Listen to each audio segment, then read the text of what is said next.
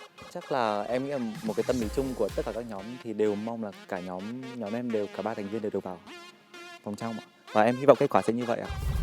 Ngay bây giờ nhóm MBL sẽ đem đến cho quý vị ca khúc Cưới Nhau Đi. Chào đón các thành viên Phi Long, Tiến Anh và Cambi. Hiện tại thì team chúng em đang cảm thấy là thứ nhất là rất là hồi hộp, và thứ hai là rất háo hức là để có thể thực hiện được phần trình diễn đó một cách tốt nhất có thể. Tôi làm được.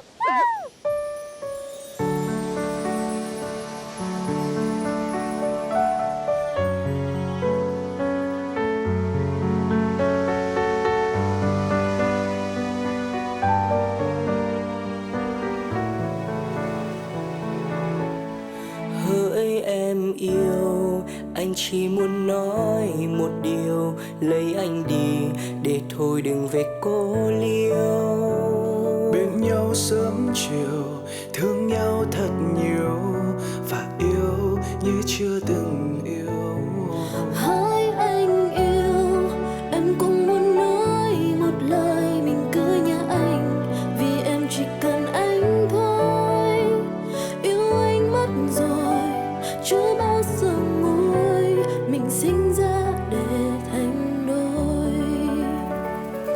Đừng ngại ngần gọi tên em đi, Đừng ngại ngần gọi tên anh đi, đừng ngại ngần gọi tên nhau đi, mình cưới nhau đi. chần chờ gì chồng ơi em đây, chần chờ gì vợ ơi anh đây. Người tuyệt vời nào hơn hôm nay mình cưới nhau ngay. Yes I do, anh sẽ mãi là chồng của em. Yes I do, sẽ mãi là vợ của anh.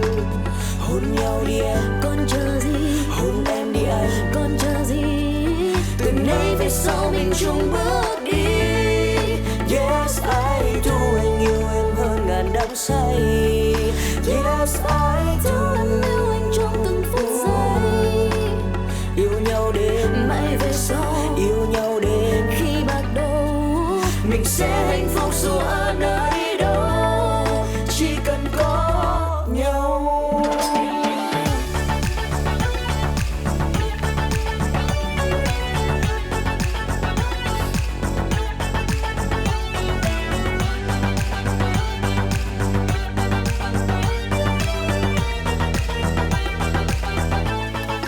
Nếu xa rằng ngàn đàn chỉ hàn gan chỉ màn man nhà cô si bô kẹo hừng hát cha. Hàng xa than sinh hòa, hàng khẽ lên nhọn, hàng xa than sinh ngữ xa ran.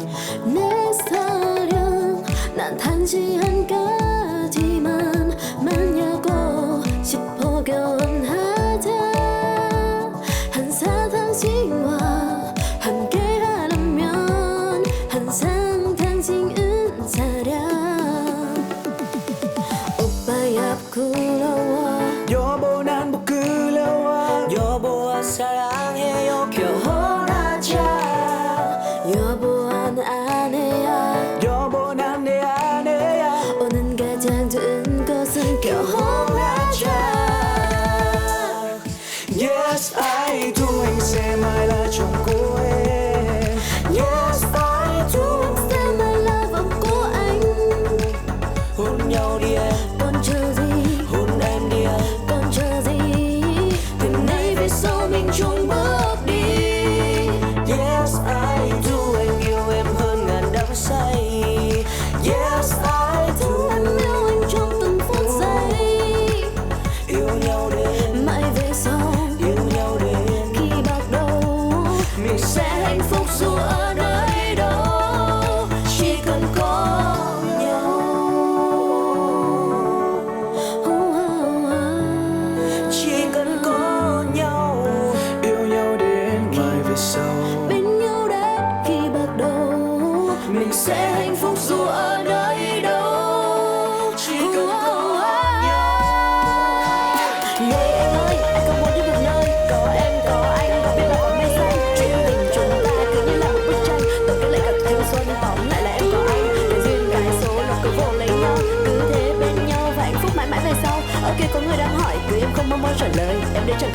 Câu trả lời là yes. Yes, I do, anh yêu em hơn ngàn đắm say. Yes, I do, anh yêu em trong từng phút giây. Yêu nhau đến mãi về sau, bên nhau đến khi bắt đầu mình sẽ hạnh phúc dù ở nơi đó, chỉ cần có nhau.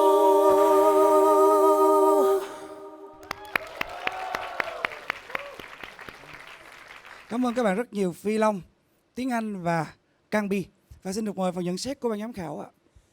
Ngày hôm nay thì tôi cảm thấy rất là mừng khi mà các bạn có thể làm được như vậy. Tại vì cách đây mấy tiếng nhìn các bạn vẫn còn quờ quạng trên sân khấu thì thực sự tôi rất là lo lắng. Và đầu tiên đó là tiếng Anh. Em có lẽ là do em quá căng thẳng cũng như là hồi hộp, và cái thời gian tập luyện cũng khá là gấp rút, nên là nửa bài đầu xem như chúng ta là bỏ luôn. Từ cái nửa bài sau bắt đầu em lấy lại bình tĩnh hơn thì tôi mới nhìn thấy thực sự có một tiếng Anh ở trong đó. Rung quá đúng không? Em hát phô rin nè. Và cái đoạn mà em feel khúc sau mà em lên giả thanh á, cái mà Phô. cái khúc đó phô quá, với lại em feel ngay cái đoạn mà đọc rap luôn, nó ồn Ồn kinh khủng ồn. Thì cái phần lời Hàn là do Cang Bi tự viết hả? Dạ vâng ạ. Đầu tiên là tôi cũng có gửi lời khen đến cho em, là em đã rất là gọi là mạnh dạn thử nghiệm một cái mới. Anh nói em gái trước ha. Nốt tô điểm nhiều quá. Yeah. Sến rên cái bài. Luyến rồi ôi. Gì? 4 lần như 4 lần. Yes, I do, say my love của anh. Người ta quê quan họ Bắc Ninh mà trời ơi. Không, Ninh, nhưng mà em bước bị vô đây là nhiều phải quá. khác chứ. Em hiểu không? Tức là ví dụ như là em có khoảng 4-5 câu đó đúng không? Tại sao mà chị và anh Trung Nhân cùng làm y chang nhau? Bởi vì mọi người nghe thấy y chang nhau. Thế tức là mình phải biết phân bổ. Ví dụ lần đầu tiên em làm nó đơn giản thôi, thì lần thứ hai người ta nghe người ta sẽ thấy nó hiệu quả hơn tí. Lần thứ ba em làm nó khác đi một tí thì nó sẽ hiệu quả hơn một tí. Hai bạn còn lại thì tiếng Anh á, anh thấy cũng bị ảnh hưởng bởi bạn nữ một chút. Một chút luyến á. Còn Phi Long ngày hôm nay nhìn em rất là trưởng thành, và em làm chủ giọng hát của mình cũng rất tốt. I really like you. Em hát rất là điềm tĩnh, rất là chuẩn xác. Và cái cách em nhảy, em biết chỗ này em lơi, chỗ này em ngừng lại này kia, cho nên là nó rất là đã. Và anh nhìn em, anh có thấy thấp thoáng một cái bóng dáng của một cái người idol Hàn Quốc. Em cảm ơn ạ. Chị hy vọng là các em nếu mà có gặp nhau tại tập sau thì sẽ nổi bật hơn nữa nhá. Rồi, chúc mừng các bạn. Cảm ơn. Team mới thi xong rồi và cái cảm giác là nhẹ nhõm quá. Mặc dù phần thi vẫn có bị phô nhưng các thành viên đã cố gắng hết sức và mình cảm thấy là các thành viên đã chuẩn bị làm khá là tốt.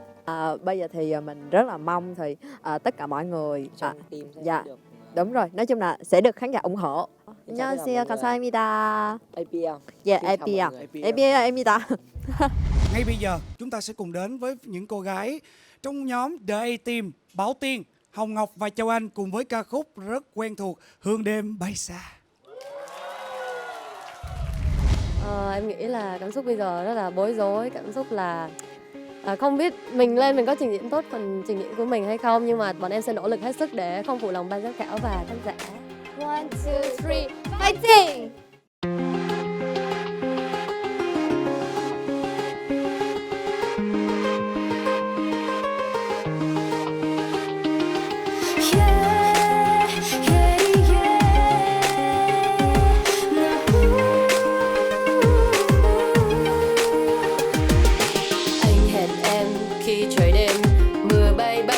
Rơi ngoài thềm mong thật lâu chẳng thấy người đâu, anh nơi đâu có biết em buồn rầu,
cake. Chinh phục ta bằng những ngọt ngào, làm thế nào có thể từ chối được những vấn vương mà anh trao. Đôi mắt cứ trao đảo, lòng thì cứ thế nôn nao. Chẳng hiểu tại sao mỗi khi nhìn thấy anh là cảm xúc trong em lại dâng trào. Na na na na na na na na na na. 'Cause my feeling are intense, I cannot forget it now. Baby, why you making me always think about you? Giờ biết sao đây, chẳng thấy anh đâu, em chờ mong từ lâu. Na na na na na na na. Cho em đi xa mãi, không còn đây nỗi nhớ kéo dài, không còn anh và không còn ai chờ cho em như giấc mơ đắm sâu. Sự giờ này anh đang nơi đâu, không còn yêu như phút ban đầu, quay mặt đi lòng mệt hoài nghi, không yêu anh tin anh nữa đâu. Baby, không tin anh nữa đâu. Baby, baby, baby.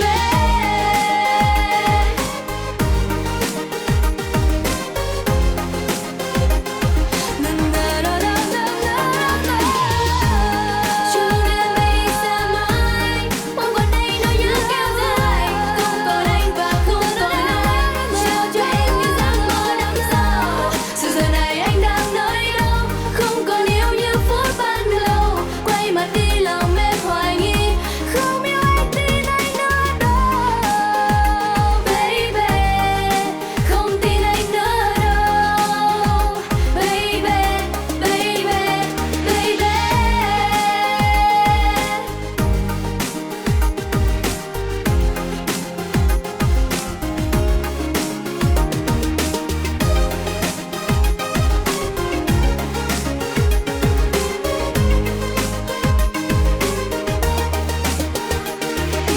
The A team.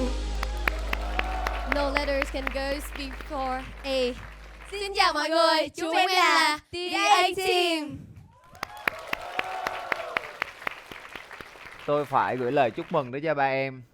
Nhìn ba em trên sân khấu không có giống như là một thí sinh đang tham dự một cuộc thi. Nhìn ba em giống như là một nhóm nhạc thực sự vậy á. Nếu như công ty tôi mà có làm nhóm, tôi sẽ bắt ba em về. Cái thần thái cho tới cái phong cách biểu diễn, cho tất cả mọi thứ các em đều làm rất là chỉnh chu, rất là tốt. Và bây giờ là tôi sẽ nói với từng cá nhân nha. Đầu tiên đó chính là Bảo Tiên. Em bắt đầu mọi thứ thật sự rất tuyệt vời luôn. Và tôi nói với anh Trúc Dân là trời, rất chuyên nghiệp luôn. Nhìn em giống như là một idol thực thụ vậy. Nhưng mà cái điều đó nó tan biến ngay khi câu hát đầu tiên mà em bắt đầu hát. Trên khuôn mặt của em nó mất hẳn cái sự tự tin luôn. Và tôi không còn nhìn thấy một Bảo Tiên mà tôi vẫn thấy hàng ngày nữa, lý lắc tự tin, vui tươi, đáng yêu đâu nữa. Chỉ còn lại một Bảo Tiên lo lắng, hồi hộp trên sân khấu thôi. Bảo Tiên vừa hát câu đầu tiên thì coi như bao nhiêu cái cảm xúc của tôi cũng rơi theo Châu Đông Khoa. Anh thích xem em nhảy nhất.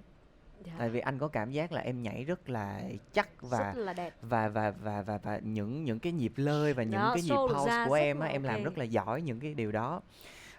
Nhưng mà về cái phần hát á thì anh vẫn chưa cảm nhận được nhiều. Cái này nó thuộc về cái năng khiếu rồi. Tiếp theo sẽ là Châu Anh. Em chưa bao giờ làm tôi thất vọng hết. Ngày hôm nay cũng vậy luôn. Châu Anh giống như là nếu như đây là một cái nhóm á, thì Châu Anh chính là lead vocal. Rất là thông minh, giống như anh Châu Đông Khoa nói, những cái nốt cao chị luôn luôn có một cái cảm giác chết rồi, sợ quá, nếu mà bé này chỉ cần nhảy hay nhào kia chắc chắn là sẽ oét, bởi vì cảm giác như cái bài này với cái nốt nhạc đó thì với em chỉ cần Cao thêm một chứ. nửa nữa thôi là có thể Thực ra em đây sẽ là một không an bài toàn. cái quãng rất là rộng đó. Đúng rồi, sẽ không an toàn, nên là chị thấy đấy là một cái sự lựa chọn khá thông minh. Châu Anh là anh thích hết. Anh thích Em cảm ơn anh. mọi thứ của Châu Anh. Có một cái điều rất ít ca sĩ có được, đó chính là cái âm sắc riêng cho cái bản thân của mình.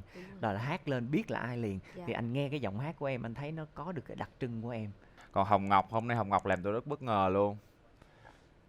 Làm tôi rất bất ngờ thật sự luôn. Thực sự tôi không có trông đợi vào bạn nhiều lắm.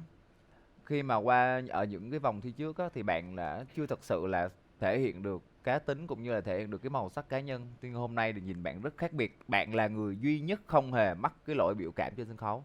Thật sự luôn. Tuy nhiên bạn cũng phải chú ý hơn đến cái phần giọng hát của mình nữa. Đúng không? Giọng hát thiếu ổn định. Cái phần solo riêng của em ấy thì thực sự là chị thấy nó phô trinh rất nhiều luôn, phô trinh rất nhiều, nên là mình lưu ý một tí. Khi em hát á, em phải biết điều tiết cái Tiết làn chế. hơi. Và em phải biết nhả chữ em đặt để như thế nào đó cho cái bài hát nó mượt mà hơn. Anh thích nhan sắc của Bảo Tiên. Anh thích mọi thứ của Châu Anh. Và anh thích cái sự tự tin của bạn Hồng Ngọc. Yeah. Thank you.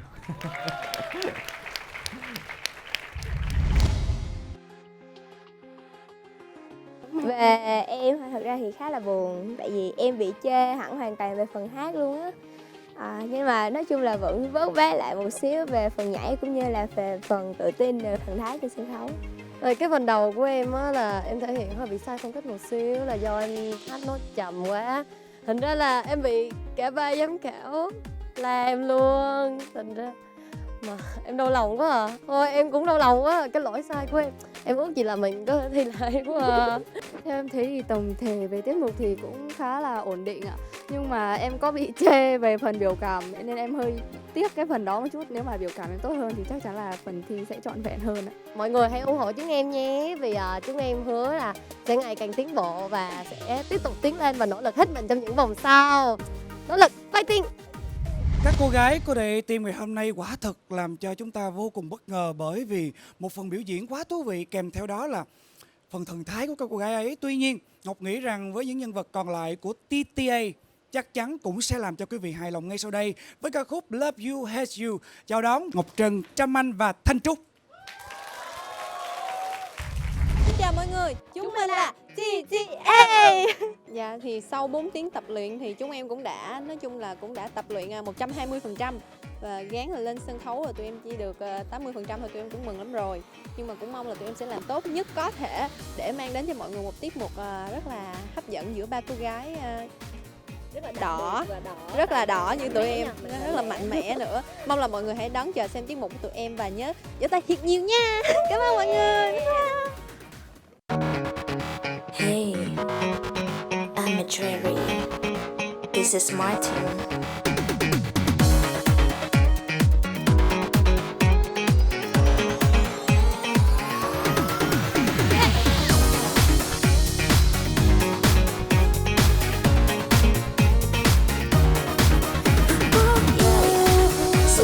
Dream, love you, hate you. 1, 2, 3, let's go. Mới hôm nào anh còn nói sẽ yêu nhiều mà sao giờ bóng thinh lặng. Buồn hiu, kết thúc rồi anh chẳng nói một lời mà sao lòng cứ rối bời. Trời ơi, thà người đừng bước đến đây, ta chẳng nghĩ về nhau rồi người vội vã đổi thay cho mình ấm một sầu. Tại vì em ngốc nghếch nên chẳng nghi ngờ anh nên giờ em xóa hết anh cho không khí trong người. I'm gonna love you. No, I'm never. I'm gonna hate you. Yeah, could be better. Mỗi hôm nào anh còn nói sẽ yêu nhiều mà sao giờ bóng tĩnh lặng. Buồn hiu, kết thúc rồi anh chẳng nói một lời mà sao lòng cứ rối bời. Trời ơi, thờ người đừng bước đến đây, ta chẳng nghĩ về nhau rồi người vội vã đổi tay cho mình em u sầu. Tại vì em ngốc nghếch nên chẳng nghi ngờ anh nên giờ em xóa hết anh cho không khí trong lành. I'm gonna love you. No, I'm a never. I'm gonna hate you. Yeah, could be better.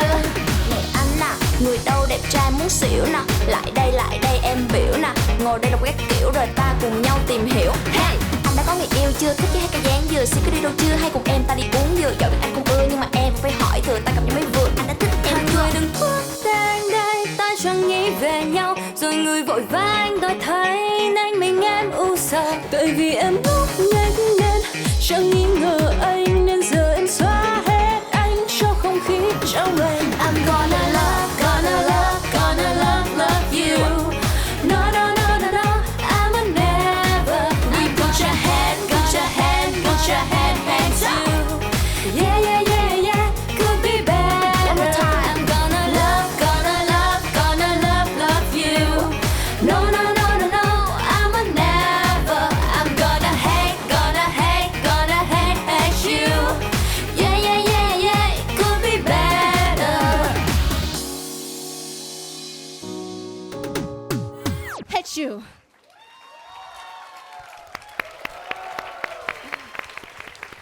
TTA, Ngọc Trân, Trâm Anh và Thanh Trúc. Các anh chị nghĩ gì về phần thi vừa rồi? Xin mời anh Trúc Nhân. Bà nhảy mệt quá ba không nổi. Giao lưu quá. Trâm Anh đúng không? Nè. Xong rồi có một cái chữ ngốc nghếch mà nó nghếch đi đâu luôn đúng không? Ngốc chữ ngốc rồi bị ngốc ấy. Ngốc nghếch mà nó ngốc đi đâu luôn. Bà nhảy mệt quá ba không nổi. Nhưng mà dễ thương. Trời, cái nhóm này thiện cảm quá. Nhưng mà em cười đẹp vậy sao không chịu cười. Đó, căng thẳng quá. Trời ơi, nó lạnh ngắt luôn, nó nhìn tôi sợ muốn chết luôn á trời. Con bé bên này tương tác gặp bà mặt mới nhìn mới chỉ. Không anh, tại vì cái này là love you hate you mà, cho nên là mình phải Em hiểu không? Một đứa là em hate you, yeah, em hate you. Kiểu vậy đó. Nhưng mà cười dễ thương hơn nhiều. Cười dễ thương rất nhiều. Và anh thấy em là một trong những cái thành viên mà có được cái sự ổn định về vũ đạo cũng như là giọng hát nhất. Giọng hát ổn định nhất. Thật ra em là người hát và biểu diễn nhảy ổn định nhất trong ba bạn. Còn em, anh bị cái sức hút ngoại hình của em nó làm cho anh quên đi Nghe là hát nào đúng không? soi xét vào trong cái giọng hát của em. Và em cũng là một trong những người có cái vũ đạo mà khi mà anh nhìn vào cái cách mà em nhảy á, anh thấy được cái cá nhân của em trong đó luôn, chứ không phải là em nhảy theo cái bài đã được biên đạo sẵn. Cái việc may mắn sở ngoại hình đẹp là một cái may mắn của riêng mình, tuy nhiên là mình cũng phải cố gắng trau dồi thêm cái khả năng nữa, chứ nếu như mà mình chỉ đẹp không thôi thì người ta sẽ gọi mình là bình hoa di động. Từ cái bản chất của cô ấy đã có cái sự sexy và gợi cảm đấy rồi, cái sự nữ tính đấy rồi, nên là khi mà em đưa vào các cái động tác của em, những cái pose, những cái trôi ấy, nó để thể hiện rất là rõ những cái đấy. Còn em cuối cùng, em là người làm cho anh có thiện cảm nhiều nhất. Em là một người có nụ cười rất là duyên, nhưng mà ở cái mặt giọng hát á, em nên chú ý lại một tí về cái cột hơi. Và nếu như em biết em đang nhảy mệt như vậy thì em phải biết phân bổ chỗ nào để em lấy hơi cho nó hợp lý, để cho cái câu hát của mình nó tròn trịa hơn, chứ đừng có bị hụt hơi giống như hồi nãy. Các bạn đều đồng đều với nhau hết, và may mắn quá khi ngày hôm nay là không có một cái hố đen vũ đạo nào ở đây cả. Tôi cách đây mấy tiếng tôi vẫn còn rất là lo lắng khi mà nhìn thấy bạn Thanh Trúc, bạn trên sân khấu, nhìn bạn thấy đáng thương lắm, kinh khủng luôn. Có nghĩa là bạn cố gắng bạn bơi theo hai bạn kia một cách rất là bế tắc luôn á. Nhưng mà chỉ mấy tiếng sau thôi là nhìn bạn giống như là lột xác thêm một con người khác á. Vũ đạo của bạn vẫn chưa hoàn hảo đâu, nhưng mà cái thần thái, cái biểu cảm của bạn nó là cứu lại hết tất cả mọi thứ. Mình tỉnh táo hơn một tí để mình sắp xếp nó, để làm sao cái phần trình diễn của không chỉ cá nhân bản thân mình, mà nếu có phải hát nhóm, hát chung thì mình vẫn trở nên nổi bật và hay nhất. Em nghĩ chúng mình tất cả tụi em đã làm rất là tốt và đã trở thành nhóm rất là ok. Để tụi em lấy một sự tự tin, giống như lần trước em phỏng vấn em cũng nói là để tự tin thì tụi em mong tụi em vậy nhất. Thưa quý vị đang quay trở lại cùng với phần công bố kết quả của cuộc thi J-Pop Dream 2019 chạm đến ước mơ. Và thực chất rằng là ngày hôm nay 5 tiết mục nào cũng gây ấn tượng cho tất cả quý vị. Nhưng quan trọng hơn là chúng ta chỉ có 10 thí sinh tiếp tục đi đến vòng thi tiếp theo, vòng thi Selling Proud, vòng tỏa sáng dành cho các bạn. Và ngay bây giờ, để biết xem kết quả, ai sẽ là người ở lại và thí sinh nào sẽ phải chia tay cùng với chương trình, mời quý vị sẽ cùng đến với phần công bố kết quả, với phần gặp gỡ với 3 thành viên trong ban giám khảo. Và nhóm thi đầu tiên, xin mời các thành viên của nhóm The A-Team, TAA và nhóm The One. Ngày hôm nay ở mỗi một nhóm ấy đều có những cái thành viên mà Yến phải nói thật sự là các bạn có một sự thay đổi một cách ngoạn mục. Những lời nhận xét mà theo Hải Yến nghĩ của Trúc Nhân, nó rất chính xác là một, cũng rất thiết thực và cũng rất là cụ thể dành cho các em trong đêm nhạc ngày hôm nay. Vậy nên dù có như thế nào, chúng ta vẫn hãy giữ tiếp ước mơ của mình.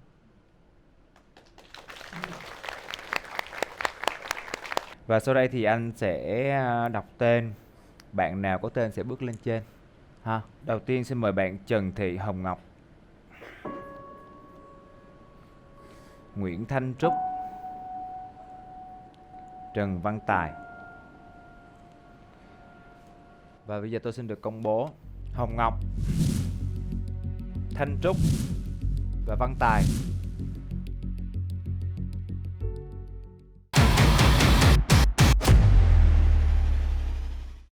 Hồng Ngọc, Thanh Trúc và Văn Tài, ba bạn phải dừng lại ở vòng này.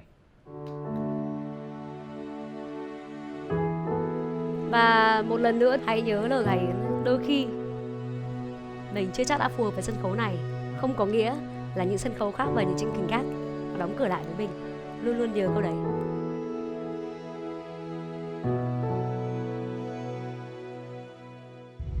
Chia tay Thanh Trúc, Văn Tài và Hồng Ngọc. Ngay bây giờ chúng ta sẽ cùng đến với phần công bố kết quả dành cho hai nhóm còn lại, Crazy Band và nhóm APL. Trước khi anh chị nói gì, anh chị muốn nghe cảm xúc của tụi em được không? Nên bọn em rất là lo lắng cho cái tiết mục ngày hôm nay, nhưng mà khi mà lên sân khấu làm được những điều như vậy là thực sự là bọn em cũng cảm thấy là ba đứa đều là nhẹ nhàng rất là nhiều, và em cũng mong là khán giả và ban giám khảo cũng sẽ đón nhận cái phần trình diễn của bọn em. Ok, bước lên một bước đi em. Nếu như mà để tới được như bây giờ, như lúc trình diễn vừa rồi thì bọn em cảm thấy là như vậy là bọn em đã khá rồi. Dạ, và thực sự là em cũng run quá, em không biết nói gì nữa. Dạ, chỉ mong là muốn bớt run chút không? Dạ. Nắm tay bạn nam bên này, rồi hai đứa bước lên giùm anh. Dạ.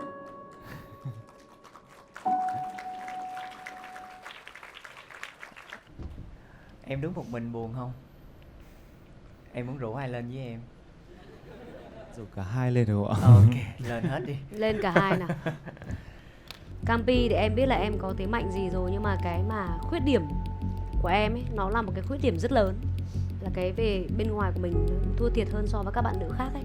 Long và Tiến Anh, em có thể bước lên trên một bước được không? Và kết quả cuối cùng cũng là một kết quả cần rất là nhiều những cái sự đắn đo. Campi, chị sẽ phải nói với em rằng là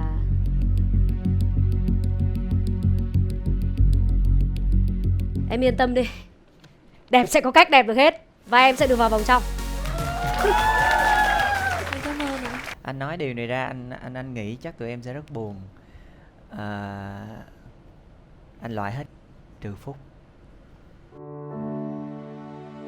Hãy nhớ lời Hải Yến, dù có như thế nào, chúng ta vẫn hãy giữ tiếp ước mơ của mình.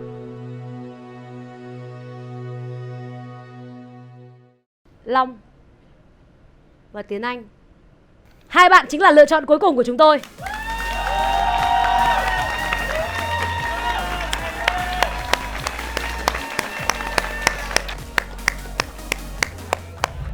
Thưa quý vị khán giả thân mến, trên sân khấu lúc này là top 10 thí sinh xuất sắc đã đến với vòng thi tỏa sáng, vòng thi tiếp theo của chương trình. Và một lần nữa xin được gửi lời chúc mừng đến tất cả các bạn và mong rằng các bạn sẽ thật cố gắng để dành tình cảm cũng như là quyền sự đam mê của mình cho vòng thi tiếp theo. Thưa quý vị khán giả thân mến, vòng thi cover của cuộc thi tìm kiếm thần tượng châu Á mùa thứ 2 J-Pop Dream 2019 chạm đến ước mơ do Pop Music phối hợp cùng với tập đoàn Comic với sự đồng hành của nhãn hàng mì khô Indomie, hương vị được yêu thích nhất trên toàn thế giới, đến đây xin được phép khép lại. Hẹn gặp lại quý vị ở tập phát sóng tiếp theo và mong rằng quý vị sẽ luôn ủng hộ cho top 10 thí sinh của chúng ta đến với vòng thi sau được tỏa sáng. Xin chào tạm biệt và hẹn gặp lại.